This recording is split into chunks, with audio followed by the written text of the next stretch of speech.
আসসালামু আলাইকুম। আশা করি আপনারা সবাই ভালো আছেন। আলহামদুলিল্লাহ, তো আমিও ভালো আছি। তো আজকে সবার সাথে একটা কথা শেয়ার করব।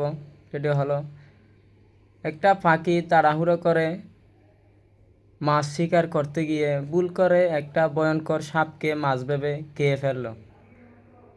এবার সে খেয়ে আকাশে উঠতে শুরু করলো, কিন্তু অচিরেই সে অনুভব করলো যে সাপটি তার পেট ছিঁড়ে বাহিরে বের হয়ে যাচ্ছে। অগত্য পাখিটি এখন চিরকালের জন্য আকাশ থেকে জমিনে আসতে লাগলো। জীবিকার ক্ষেত্রে তাড়াহুড়া করে রাতারাতি বড়লোক হওয়ার জন্য হারাম গ্রাস করা ও অবৈধ পন্থা অবলম্বন করা উচিত নয়।